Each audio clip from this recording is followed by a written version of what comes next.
Welcome to the MotUS Edge, where we celebrate business, primarily youth sports facility management, leadership, and motivation. Co-hosted by Stacy Rowe, Cole Stott, Kevin Brubaker, and Casey Jones. We are here to fill your cup with knowledge, laughter, affirmations, and comfort knowing that you're not alone. You can and will succeed with the MotUS Edge. Hello, and welcome to another episode of the MotUS Edge, where we talk about leadership, motivation, and all things cheer and dance business. I am Stacy Rowe. With me today is my favorite co-host, Casey Jones, and our guest, Kat Haley with Kat Haley Cheerleading. Whoop, whoop. I hope Kevin Brubaker listens to this one to hear that I am your favorite co-host. So. I mean, let's be real. I would tell him to his face, so it's fine. I know. I don't know. Do we? Let's talk about that for a second. Do we think that Casey and Cole watch the podcast that they're not on, or listen to the podcast that they're not on? I do.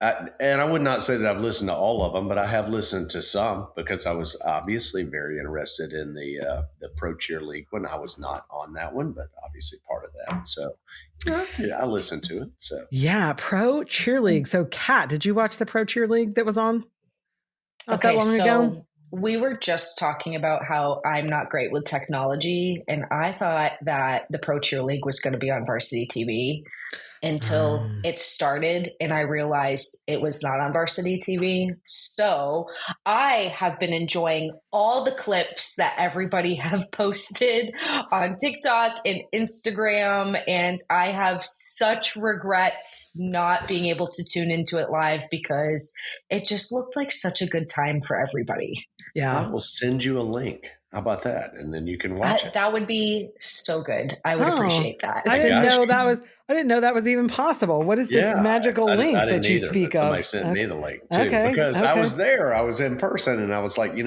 I would like to watch it to see the difference between the feel of being there and it being live, and what it looked like to the folks on TV. So. Yeah, it was pretty cool. It was pretty cool. For anybody that doesn't know, Casey Jones is the manager, right? You're the manager of the Atlanta Air. Is that correct? Something like that. Yeah. So, what does one do as the manager exactly? He manages. That's what one does. So. Casey's really good at managing. Yes. So. I really enjoyed it. Kat, it's a bummer that you didn't get to see it all, but I thought overall it was really great. I do have some thoughts and feelings. Do we want me to keep those to myself today? Do we want to share them with the world? What do we think? Well, here's the deal. You can share them with me and I'll pass them along because they are very open to, do the thing. Kat, go watch that. Give us some feedback because yes, we want to build on consistency. We know we can't just put a bomb on the first show and make the second one different, but we are open to some feedback. And then obviously there were some things that turned out really well and some things that need to be, slightly adjustments. So once again, the entire team, everybody working with us is very open to that feedback. So I enjoyed it. I thought it was, I mean, first of all, just the fact that it's even something new and different and Pro Cheer League, is cool. Like that even is a thing is cool, I think. So, obviously hats off and congratulations to everybody that helped pull that off. And the athletes, I mean, good God, they are incredibly phenomenal. Well, and what I love is that not only the athletes that are phenomenal, they're awesome humans. I am such a huge fan of Liam Podolsky from Miami Metal. He was on the podcast. Yes, I was able to meet him this past year, and that kid is just the full package. Humble, roots everybody on, hardest worker in the room. And then, of course, I'm rooting on Atlanta Air, being a Stingray alum. And there's just to see Mia, who was point flyer on green on Atlanta Air. That's so nostalgic for me. Seneca is such an amazing athlete. Angel Rice, she's my girl. I am just so excited for the industry that not only are these athletes super talented, but they're just good role models for these kids. And our industry needs that.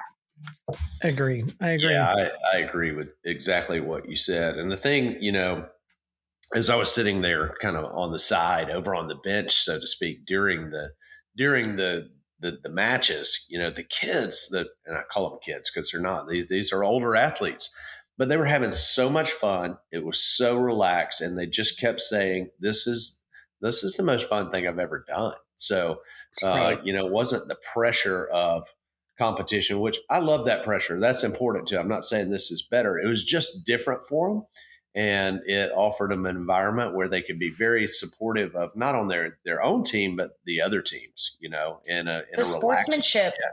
the sportsmanship was so genuine and so nice. I mean, I think it goes without saying that our industry can be really, really cutthroat. And, a lot of these athletes currently cheer together, on their college teams or on their, But they're not on the same, but they're not on the but same pro cheerleading team. They're not on the same pro team, So for me, as someone who wasn't able to tune in, but has seen a lot of these videos, I'm seeing such genuine happiness for each other.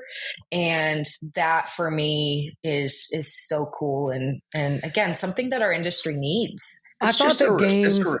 It's a respect and an appreciation for each other. I was watching Liam and Dee have an interaction, and those are literally two of the best tumblers in the entire country.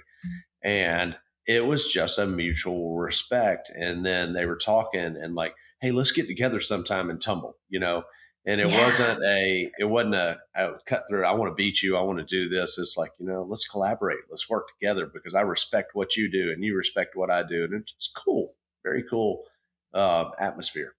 Yeah, I agree. I enjoyed all of that. The kid, the kids, like you said, Casey, it's hard to not call them kids, but they're not kids. They're adults. There's just, everybody looked like they were having such a great time. And the challenges, I guess is what you call them. The games, I don't know, the different little things, I mean, gosh, I remember in college, like the TikTok, contest, like, which used to be now, like it's for the all girl, it was an actual TikTok, but the back-to-back, toss QB back-to-back switching hands, and our guys at college practices doing that all the time. Like I remember all those things. I think my only small critique would be that we are a very female dominated sport. And I suspect that there were probably a lot of men in a room creating all of the fun, exciting things that we got to see that day. And that was very apparent. I feel like everything was very male driven, I feel like. So Kat, when you watch it, tell me if that's what you think. Like, I feel like as they move forward, they need to do more to highlight the females as well. Like granted, a female isn't going to tumble as high as a male. Maybe someday we could see that, maybe put Simone Biles on a team, but so when you go to see your highest tumbler, of course that's going to be a male, but maybe there's a female division and a male division where some of the females can showcase those things too. I think because the girls watching, and let's be honest, the majority of the spectators, the majority of the cheerleaders watching are females. They didn't get to see themselves out there doing a lot of those things. And so that would be my only critique. It's interesting that you say that. And I don't know that it was, the production piece. I don't know that it was put together by a bunch of males, but there was like a lot of discussion early on whether this was going to be co-ed, because right now female sports is huge. That is really taken off. Soccer, the WNBA, there's a lot of growth in female sports right now and a lot of traction with that. So I think you make a great point, and that is some good feedback of making sure that we are involving the female athletes and gearing the games towards events that highlights, their athleticism as well. So. Yeah, man, and I think it could be both. Like, obviously, I don't remember the guys' names, but I mean, for crying out loud, the one dude, the 7 foot 5 inches, like tumbling pass that he did, like, I mean, that's insane. And we want to see that. Obviously, that's amazing. But I think, is there a female that could go 6 feet? And then there's going to be a whole lot of girls out there watching that are going to want to, be just like that. And they're going to want to do just that. So that's all I think, but, I figured I would text the Pro Cheer League later and give them my 2 cents because they're waiting with bated breath to hear what Stacy Rowe has to say. They'll actually take it.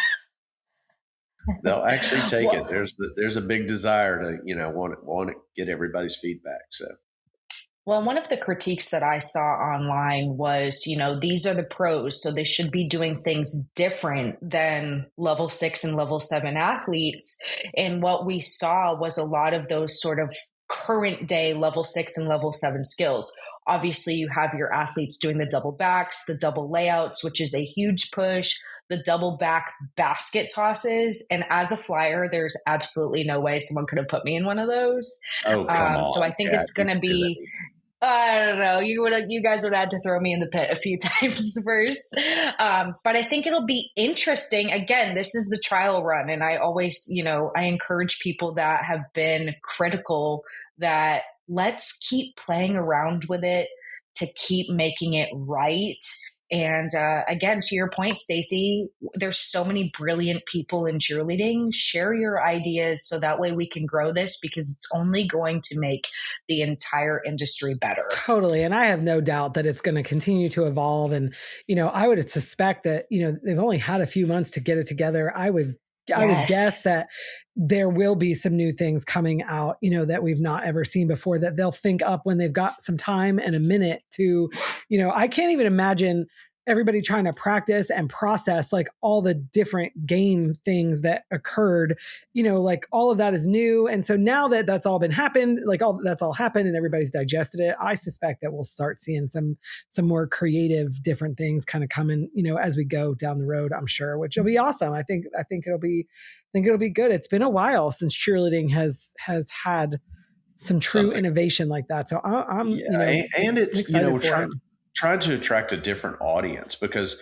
I noticed that a lot of the feedback from the cheer community was, more focus on the routine. That should be at the end. That should be the thing that drives it. But the reality is we're not trying to do that, because in cheerleading today, if you took a cheerleading routine and you put it on the big screen, we've already done that. We've already made a cheerleading movie. We've done those things. And, unless you're in the sport, you don't necessarily understand that or understand who wins and why they win and what's better. And, a lot of people don't know that one full is different than a tuck. You go to a local park and a kid throws a flip and a kid throws a beautiful, perfect full. The average Joe doesn't, they were both incredible. So, keeping that in mind, and then realizing that we've got a TV audience, which could be millions of people, hopefully. And how do we entertain them? How do we present a game to them that they can understand, and then there's a clear winner? The example being that the highest tumbler. Yeah. It's pretty clear who wins that. Dude, the highest basket toss. Oh my gosh. Like, I can't believe how high they were going. That was craziness. It was literally in the lights. I actually really enjoyed, and I don't know that there's any way for the audience to appreciate this unless they've been a cheerleader, but the throw up the picture, go build the pyramid. I actually really enjoyed that as well. And that is hard. That is so hard. And they all made it look so easy. I saw a short clip of Dallas Drive, throw up the clip, pull up the pyramid. I'm talking 2 seconds. Yeah. And it was a 2-2-1. And I am, as a coach and as, a strategic mind, I'm watching that going, I don't even know how I would teach that. Right. Yeah, how do you even practice and prepare for that? That's crazy. Watching the coaches kind of figure that out. And then it's going to change from this event to the next event, because people saw what worked and what didn't work. Sure.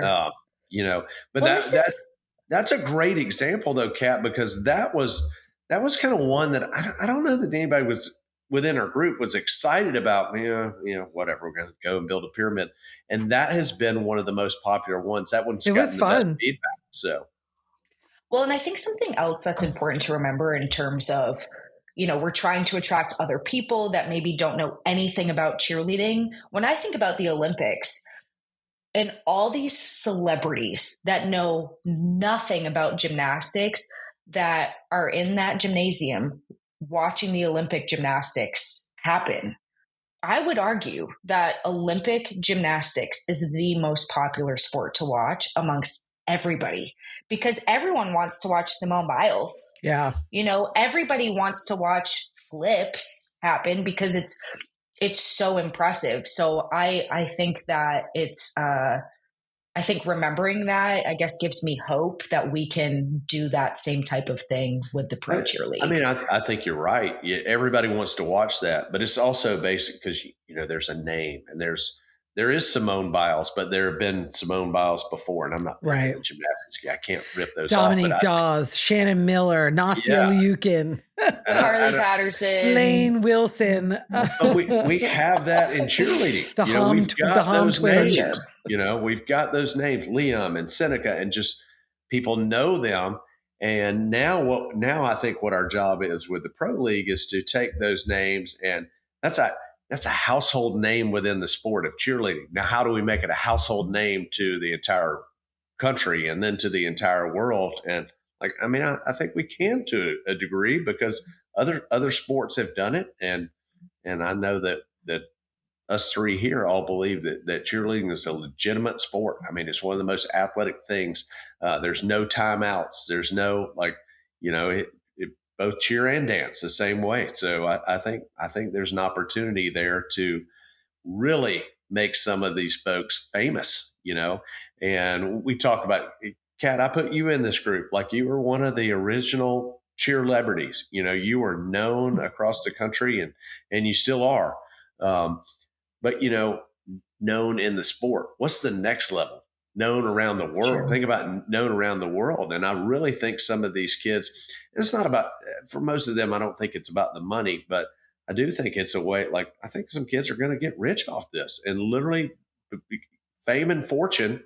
And, and to me, that's great. And we want to promote that, especially when they worked hard to earn that. And like you said, Kat, they're good people, and that they are people that are helping to, really just be a part of that next generation and help to mold that next generation. Yeah. And if you want to listen and learn more about the Pro Cheer League and how it got started, you can go check out episode 34. Kat, if you haven't listened to episode 34, that'll tell you all about the Pro Cheer League and how it got started. And then episode 45, we sit down with Liam Patulski and his journey and all the things that he does. And he really is, an incredible human. But while these athletes are doing all these crazy death-defying things, right, they have to have good strength and flexibility. And so, Kat, tell us about those things and how those athletes can keep their bodies agile for what it is that they do, or how important it is, I should say, that they keep their bodies agile for what they're doing.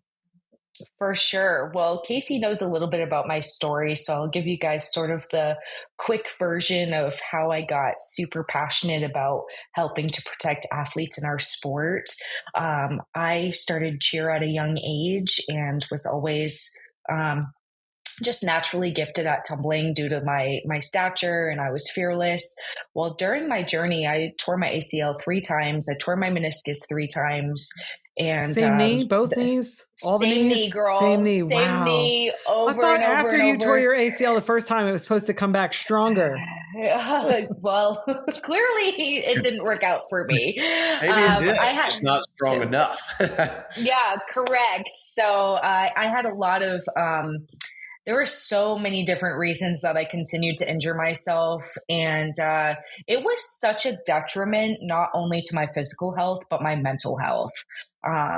I think about those times where I had to stop doing my sport. That was not only my passion, but my whole identity. And then my last tear, I was actually on rust. And it's so funny, Casey, because I remember standing in the back of the gym, in the Marietta gym, and I looked at Roger. I was missing being an athlete.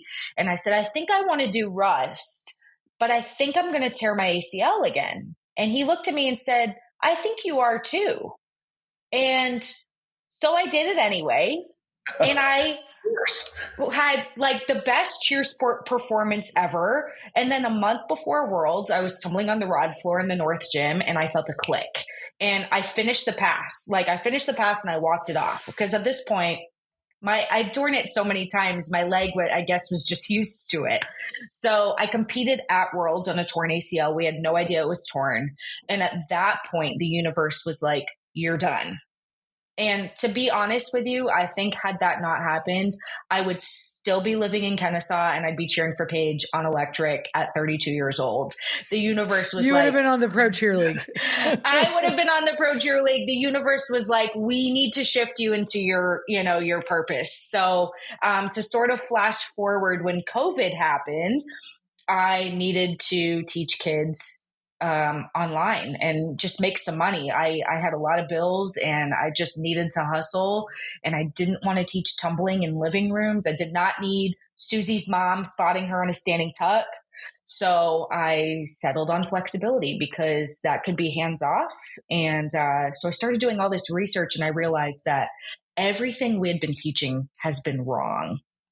So between looking up yoga, physical therapy, and then all the experience I've personally had with physical therapy, massage care, chiropractic care, I realized we have to do something to protect these kids' bodies so they don't end up like me, where I'm 32 years old and hesitant to do things because my knee is just in shambles. Barely hanging on. Have you planned that knee replacement surgery yet? You know what's so funny? I was actually talking to a friend about it this morning because she's also had several knee problems. And I'm like, let's just go in together. let's just make it a date. Let's just go ahead, double knee replacement, get it over. I actually need to do that too. I was walking just yesterday. I was walking around from the kitchen around my couch to sit down and watch something with my husband. And I literally just melted and fell into the couch. And he was like, what in the world? And I'm like, my knee just literally didn't want to work. And I just fell over, which I had a couple of knee injuries as well. I feel like mine was more from tumbling on the asphalt at football games over and over and over again. And so I have had some injuries, and I always knew, I mean, you can hear it. You could hear it when I was 30, 25, I was like, ooh, that knee's going to need to be replaced at some point.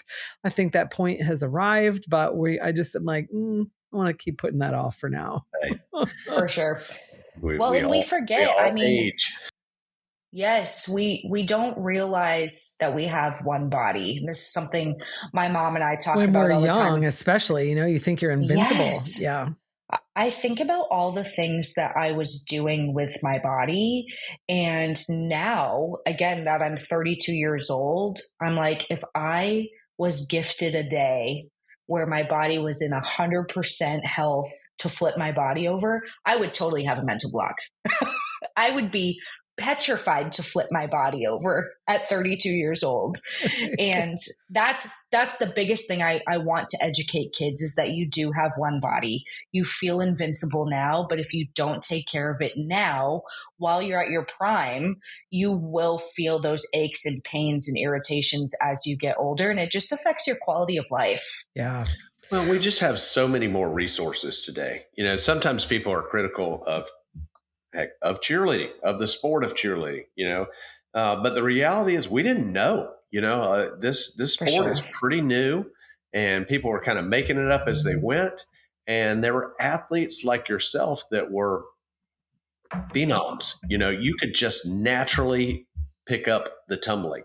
But the thing is, nobody knew that, hey, let's stop and let's work on strength and let's work on flexibility, because there didn't seem to be a reason to. Because, hey, if you can do it without working on that, and that's the thing that people just aren't educated on, hey, you can do it without doing all that, then just do it. Why would you waste your time working on the strength and the mobility?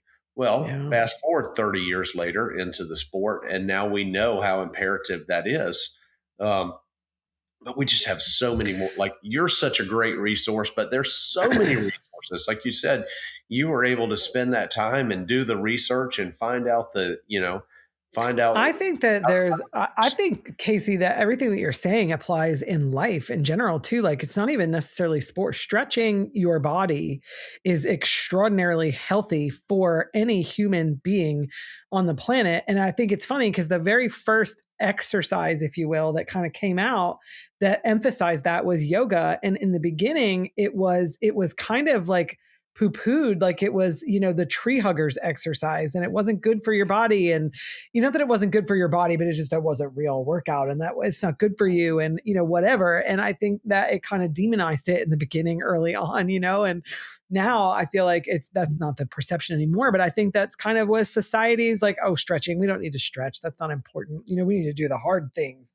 And the reality is like stretching for every human being, whether you're doing a sport or not, is important. Probably all sports don't. I mean, shoot, my son plays competitive soccer. I see them do their couple quick little like stretches before they get going. And I'm like, oh my goodness, somebody's going to tear a hammy. Yeah. People don't know. No, they don't know. My dad was a former athlete and my dad is 66 years old and, he is the tightest individual I've ever seen in my entire life. I have tried to help him out, and he is in so much pain every day. It affects every aspect of his life. Now, he has a history of injury himself, but I even think about myself. I have really great mobility. I can do all my splits, and I get tight. So I think about, I'm like, I know what I feel like when I get tight and I'm flexible. So I can't imagine what the average person who has never done a sport like cheerleading, gymnastics, dance that requires so much flexibility. I'm like, I don't ever want to know what that feels like. I agree. I agree with you. I agree with you wholeheartedly.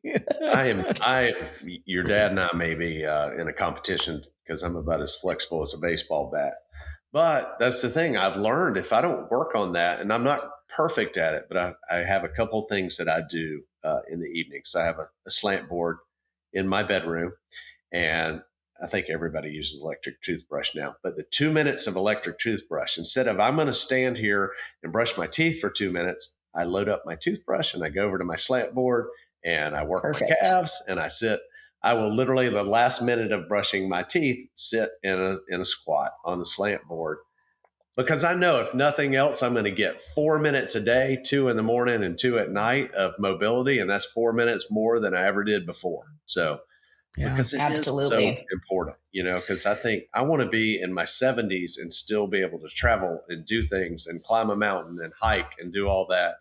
And you see so many people that can't because they don't have strength. They don't have mobility, and you see older folks that they fall and they can't get out of the floor. That's one thing I stay on my parents about. Like, can you get down in the floor and get up by yourself? Because if you can't, that's a problem, and you're going to get to a point where you no longer can care for yourself and someone else has to care for you. And that's scary. Kat, what do you think some of the most common mistakes are that are made by athletes, coaches, even parents, with regards to flexibility and stretching?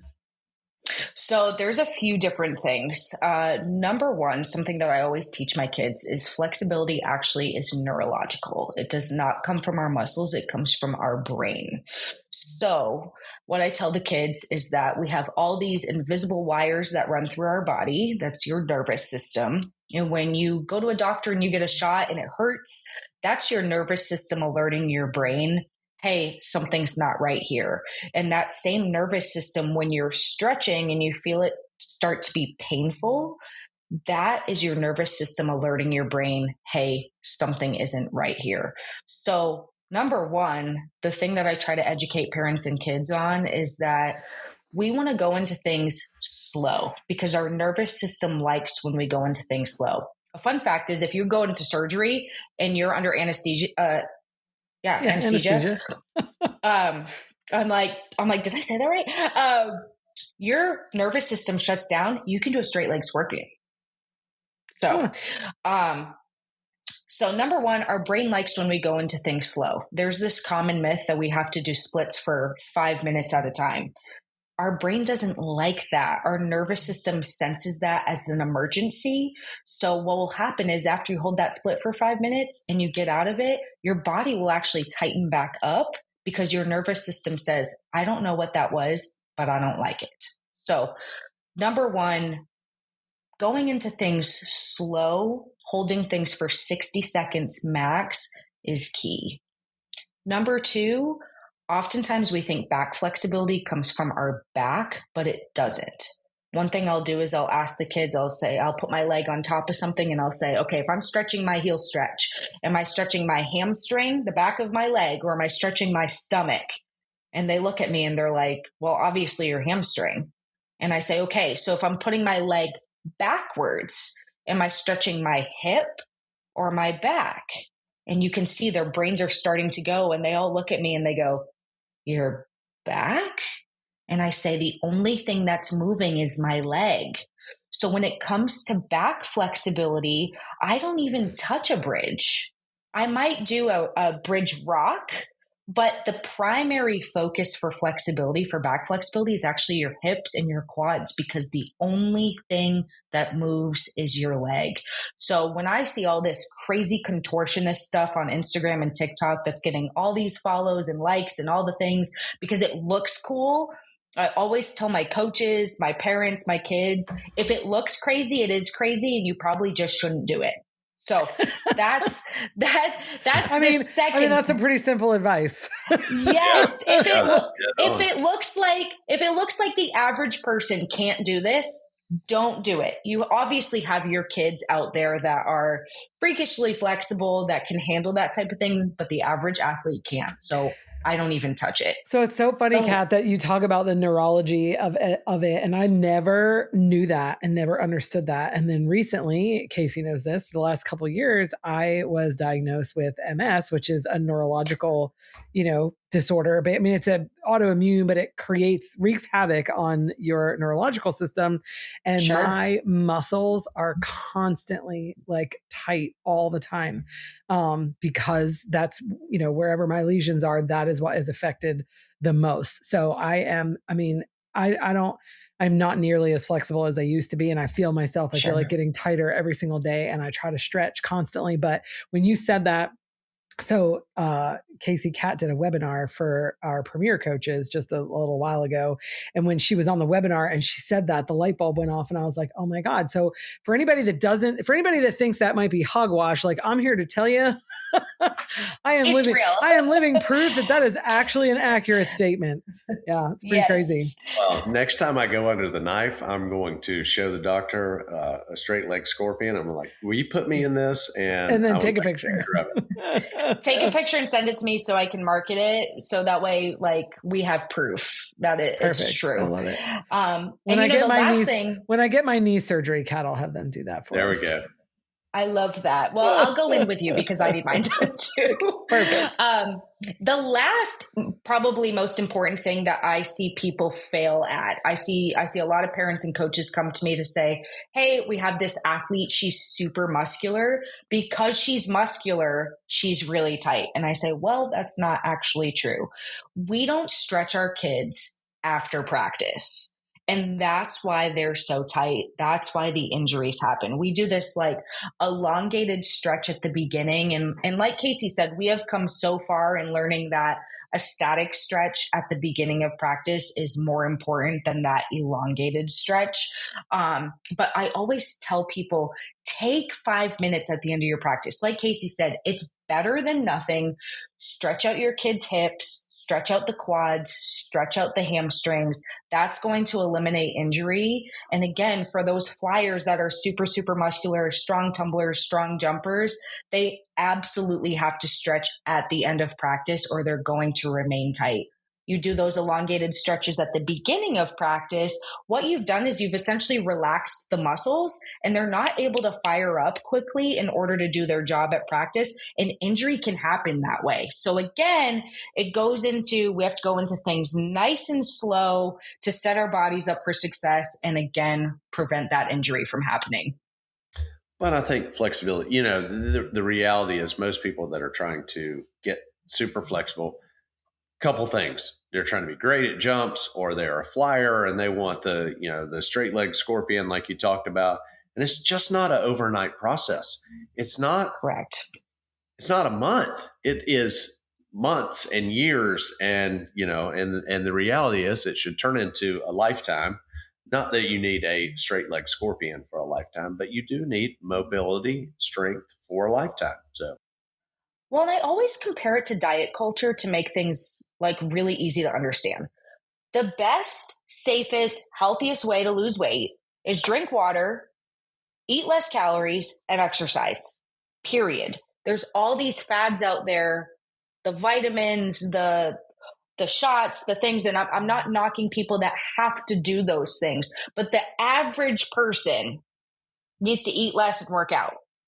Same thing with flexibility. Again, I see all these crazy videos of these kids being ripped on by their coaches. Flexibility comes from a strong body. So we just talked about this with the nervous system. If the muscles are strong, the nervous system is going to say, this is great. I want to go into these stretches because I'm strong enough to go into these stretches. So when we're ripping on these kids, they might get their straight leg scorpion super fast, but Casey, we talked about this a couple of years ago at the gym. They're not going to be able to hold themselves up in the air, and they're going to end up blowing out their ACL or whatever other injury. Yeah, so we have to just do things right.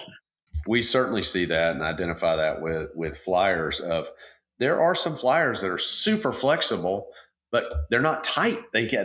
No one can, they're not, because they're not strong. Like you said, just because you're super flexible doesn't mean that you're going to be a great athlete or a high level athlete or a great flyer or have great jumps. Because if you're not strong enough to get off the ground, it doesn't matter how mobile you are, like your jumps aren't correct.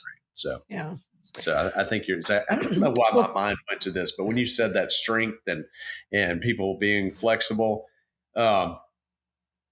back in the way a long time ago when bodybuilding was super popular, and I would follow that. And those bodybuilders, many of them could do splits, and they were super flexible. So, and obviously those are strong guys. So I don't know why my mind went to that, but it did. Well, Kat, tell us where people can learn more about Kat Haley cheerleading or the Kat Haley method.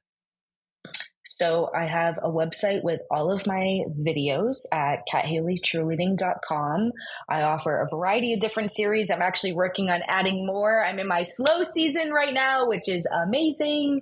So stay tuned for some more video series there. You can learn needle mastery series, mastering front body positions, the jump mastery series. And I also recently came out with the kick up needle series. On TikTok, you can find me at the Kat Haley Method, and on Instagram at Kat Haley Cheerleading. We have a lot of really phenomenal before and after pictures of athletes literally all over the world who have taken the program and have not only benefited in their flying, but have just improved overall confidence as an athlete. And they've actually seen improvement in their jumps and tumbling as well, because we're so focused on strengthening the body to prevent those injuries. That's awesome. That is great. Well, folks, Kat Haley is the real deal. I'll tell you that. I've known her for a long time. She knows what she's talking about, but more importantly, she's a great human being. So with that, I think it's time for a dad joke. What do you guys think? I think it is. I'm ready, Casey. All right. Kat knows me pretty well, knows that these aren't my normal jokes. But anyway, we love to tell our dad jokes here on the podcast. So why did the banana go to the hospital? I don't know. He wasn't peeling well.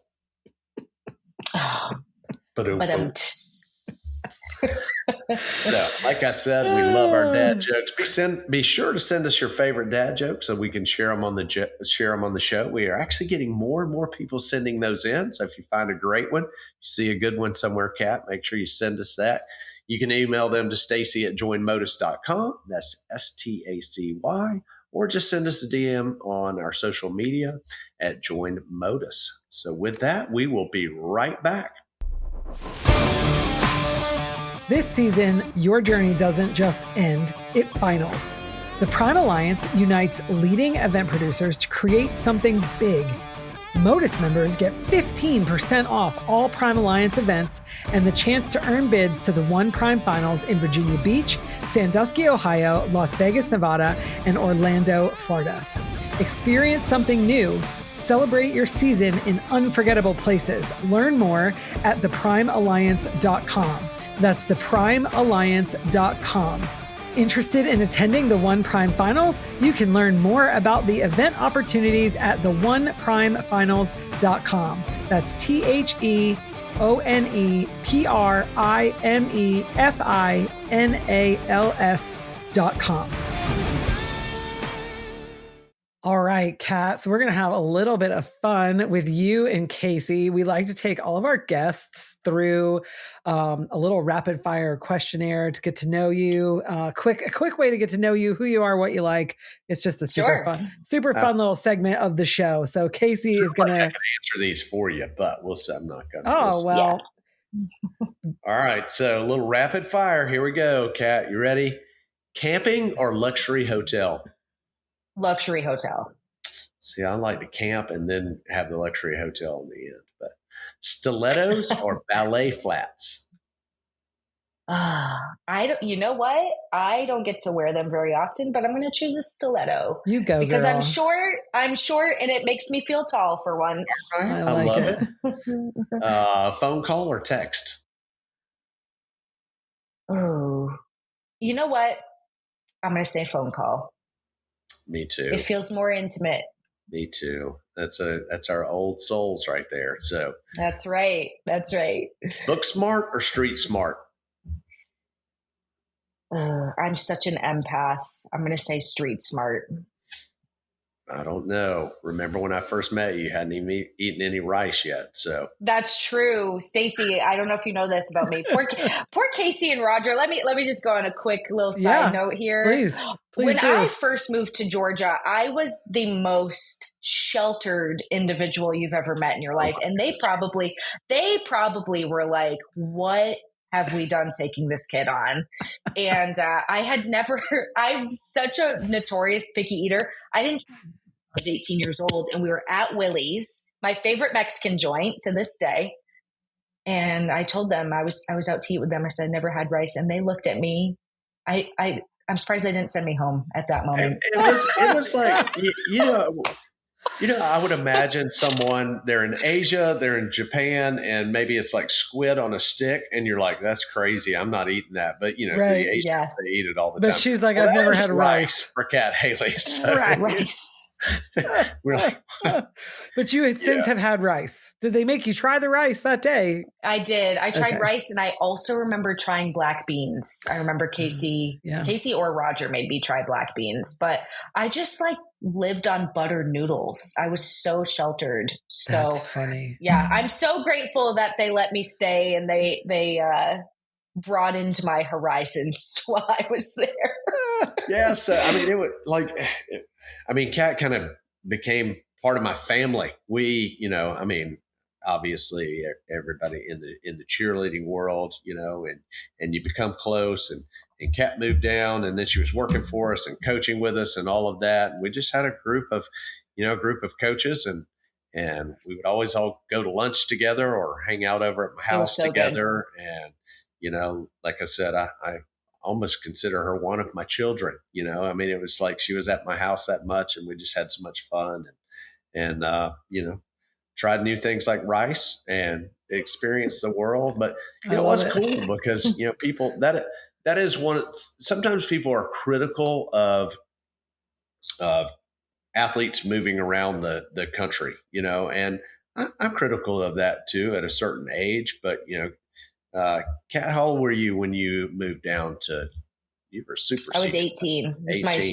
I graduated high school. Yeah, so you were moving down, and you were going to KSU, and you got to get outside of your world and experience something different. Sure. And whether that's better or not better, it doesn't. I just feel like those experiences are so good for young people. So yeah, pretty cool. Well, and people have said to me before, because I've always been an advocate for loyalty, and people have said, well, you weren't technically loyal because you left your gym. And I said, but you need to understand that I stayed with my gym until it was time for me to move on.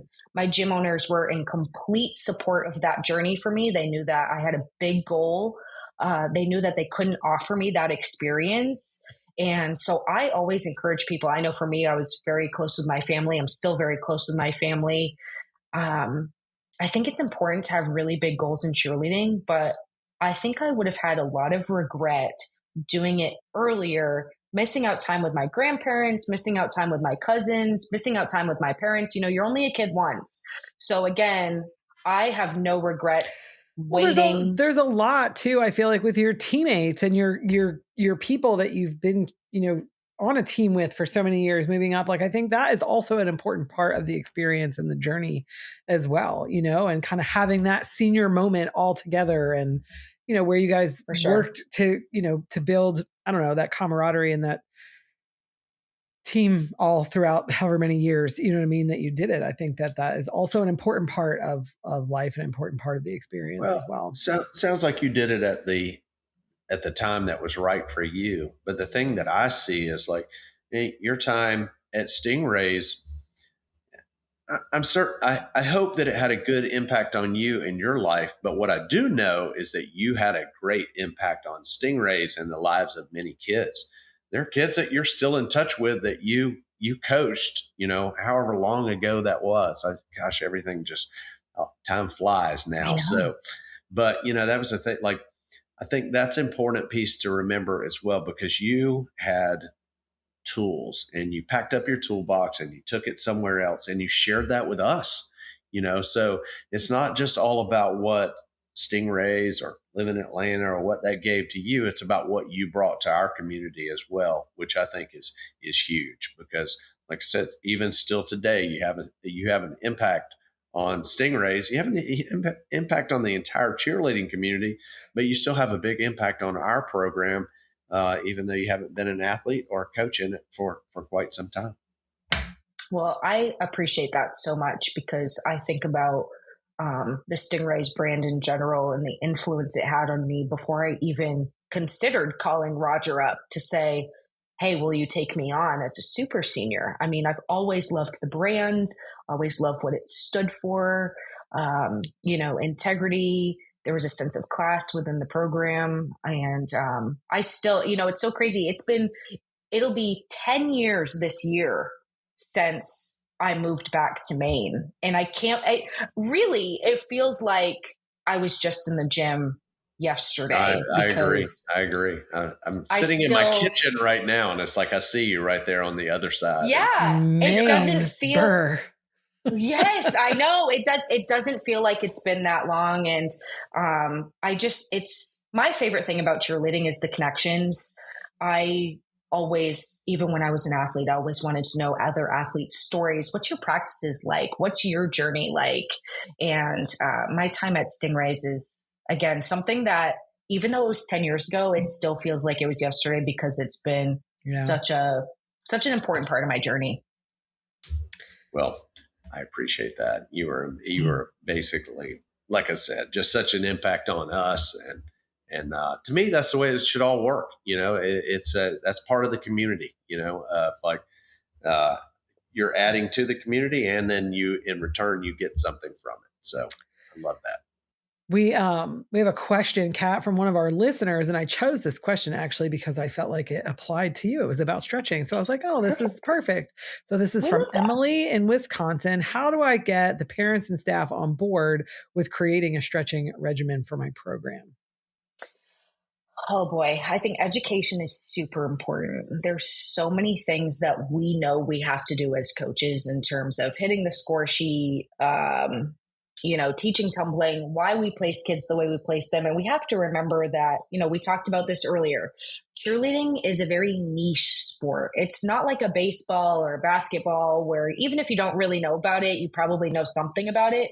Cheerleading is so foreign to the average person. So educating these parents as to why we're doing this is super crucial. Yes, our ultimate goal is to get the kick up needles and the kick up bow and arrows and all of the things, because it's going to help our scores. It's going to help your flyers, etc.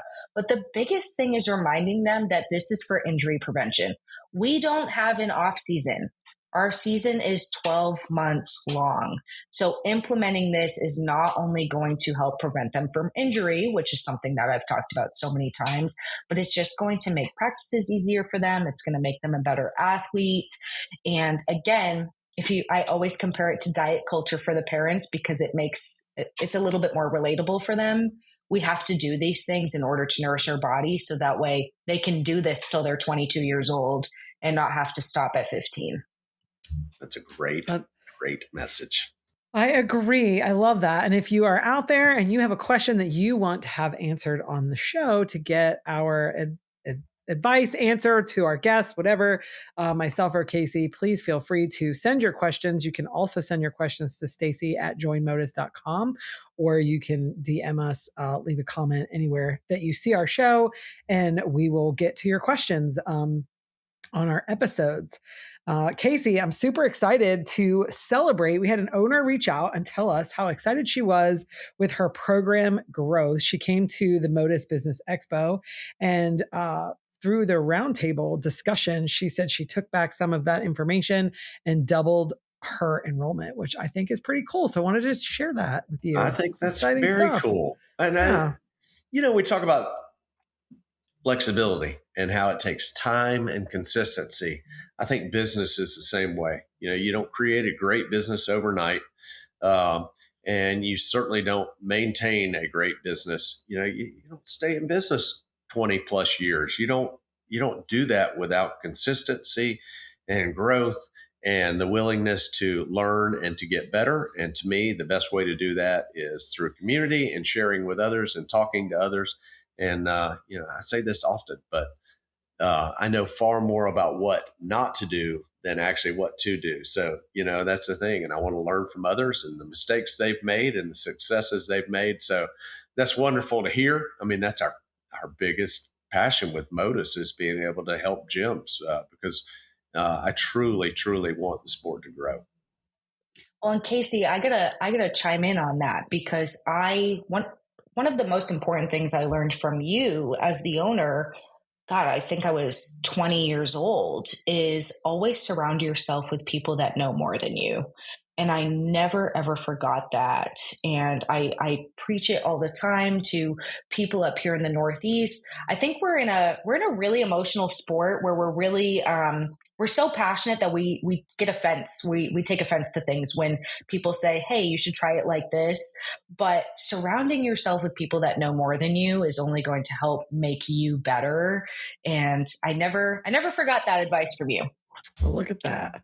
Well, glad to hear that. That's easy for me to surround myself with people better than me. And just Casey's got a few little nuggets of wisdom here and there, doesn't he? He does. I call him, Kat, in our group, I call him the wise old owl.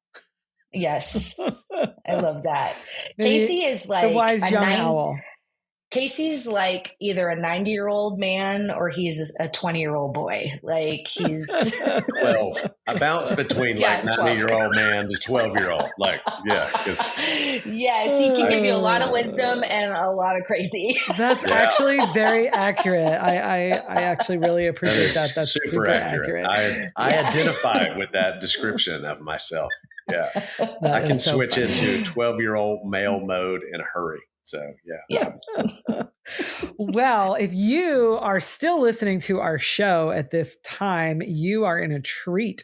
You are in for a treat. You can win a free book of your choice by S.R. Fabrico. That's any one of the novels, The Pioneers of All-Star, or a sports journal. Pick your sport.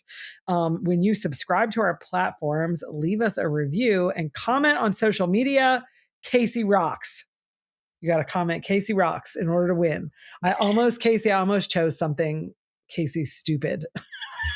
I think I would have been more comfortable with that. But I was like, first of all, that's not true. It's hateful. And I would never want people to be saying that. So Casey rocks. Comment Casey rocks on our social media after you subscribe to our platforms and leave us a review. And you can win a free novel. We're super excited that you're still listening to us at this point. Be sure to subscribe to our YouTube channel at the MotUS Edge. Check out our shorts, like, and comment. We love to hear from you. Give us a follow on Instagram, Facebook, X, and TikTok at Join MotUS. Follow us wherever you listen to your podcast. And if you like what we're doing and you want to hear more, leave us a comment and tell all of your friends. And hey, if you're a gym owner, join the movement and sign up for MotUS today. Thank you all so much for listening. We're excited for you to have the MotUS Edge. Have a great day, everyone. Thanks, guys. Thank you for listening to The MotUS Edge. We hope you had a blast. Join us next week for more on business, leadership, and motivation. Subscribe and follow the show where you get your podcasts. Subscribe to our newsletter at joinmotus.com. The MotUS Edge podcast is produced by ClantonCreative.com.